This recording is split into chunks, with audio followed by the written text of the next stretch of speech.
Et bonjour, voilà. Et bonjour, bienvenue pour une nouvelle review. Voilà, je vais vous présenter aujourd'hui l'oracle des ombres et de la lumière de Lucy Cavendish. Je vous rassure, je n'ai pas que des Lucy Cavendish, j'en ai d'autres. C'est juste que j'ai voulu commencer par ces deux-là. Alors, nous avons là des coffrets de très très bonne qualité, comme pour les métamorphes. On y retrouve la même encoche sur le côté pour une ouverture facile. Pas d'encoche à l'intérieur pour tenir les cartes dans la version anglaise. Par contre, dans la version française, nous en trouvons une.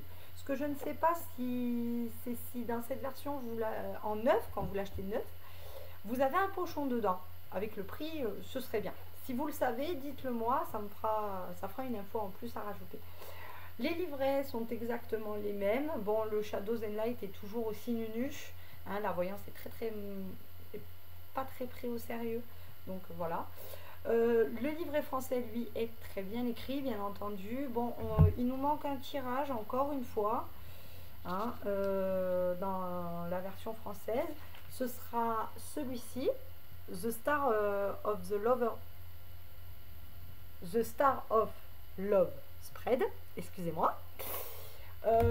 Moi, les tirages amoureux, j'aime bien les avoir parce que c'est le sujet de tirage qui revient le plus souvent. Hein, donc... tous les tirages amoureux, pour le coup, qui parlent d'amour, j'aime bien les avoir avec moi. Donc je vais vous montrer les 3 points différents du deck et je vous montrerai le deck français plus tard dans la vidéo. Donc on va commencer le comparatif en 3 points. Donc le dos en premier. Ce sera le point nul du métamorphe français parce qu'ils sont pas allés chercher bien loin, vu qu'ils ont pris carrément... Ils ont pris carrément la carte de la version anglaise, du deck anglais pour faire le dos. Franchement, voilà. Ce dos de version anglaise, il est très très beau. Moi, ce principe de serrure, moi qui suis une folle de clés, j'adore les serrures, forcément.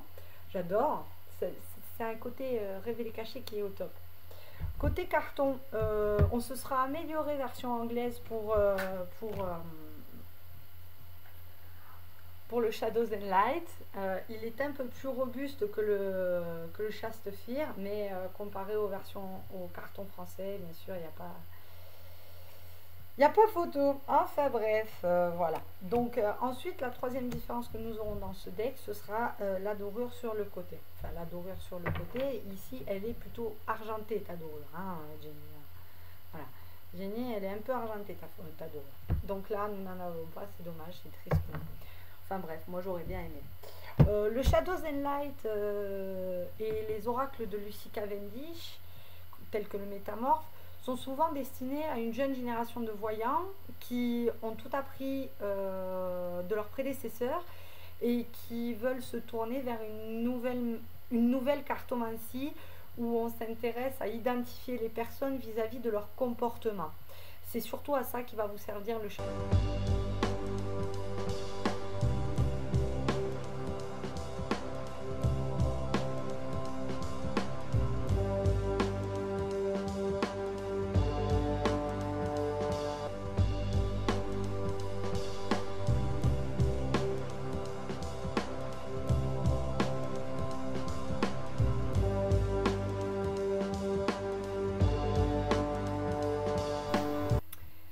Et voilà, donc nous revenons pour la démonstration du deck. Alors elles ne sont pas dans l'ordre, mais comme vous pouvez le savoir, il n'y a que quelques cartes qui changent, une histoire de cadre et tout. Je vous rassure, je vous ai mis dans des photos celles qui justement sont différentes et celles qui sont opposées. Voilà. Alors, l'oracle des ombres et de la lumière, lui, il met surtout en avant les problèmes ou les solutions que vous pouvez rencontrer dans un sujet. Donc, amour, travail, argent. Après, il vous donne des messages toujours bienveillants, hein, toujours très... en pleine vraiment de sagesse. Alors c'est un jeu plutôt solaire. Moi je trouve qu'il réagit très bien à la lumière solaire quand je le nettoie et quand je le recharge. Alors ceci fera l'objet d'une prochaine vidéo, le nettoiement, le rechargement ou comment marquer son jeu. Je vais vous faire un petit topo dessus, je vais vous faire un petit topo dessus dans une vidéo. Vous inquiétez pas. Alors, juste pour en revenir aux oracles de l'ombre et de la lumière, il est complètement différent des métamorphes puisqu'il part, il part du principe où chacun a sa part d'ombre et d'obscurité et que tout n'est pas forcément noir ou blanc, mais plutôt gris de nos temps. Donc, il faut toujours s'arranger, il faut toujours essayer. Voilà.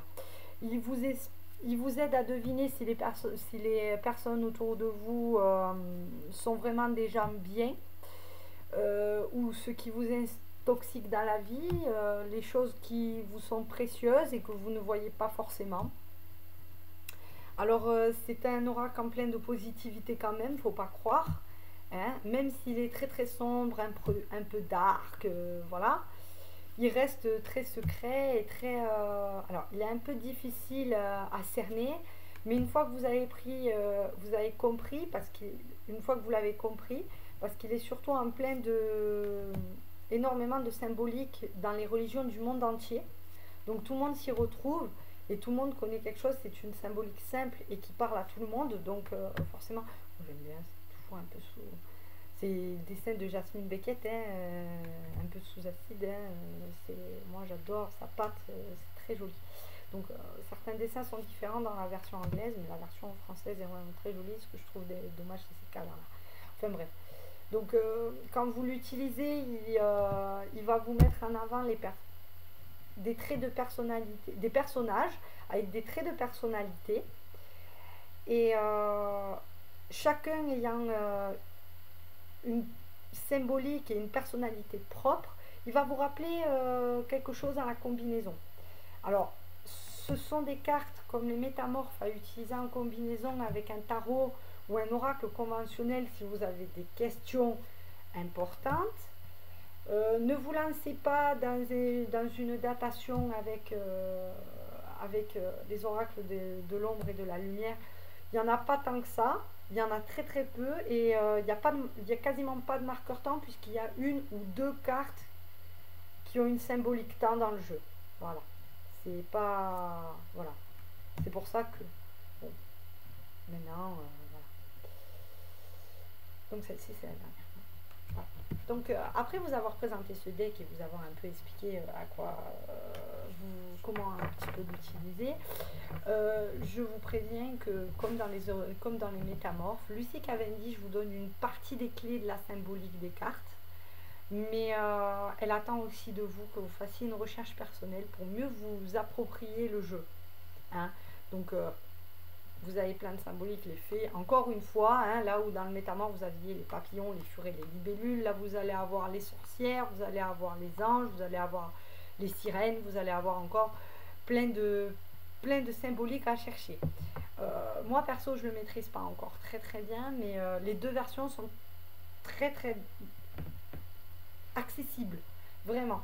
Il suffit de le vouloir, vous avez la volonté, vous y allez, imprégnez-les, stockez-les, imaginez-les, faites ce que vous voulez, mais ce sont des cartes vraiment, une fois qu'on a pris et cerné, au top. Voilà, j'ai une petite surprise pour vous, regardez la vidéo jusqu'à la fin, vous allez voir, c'est top.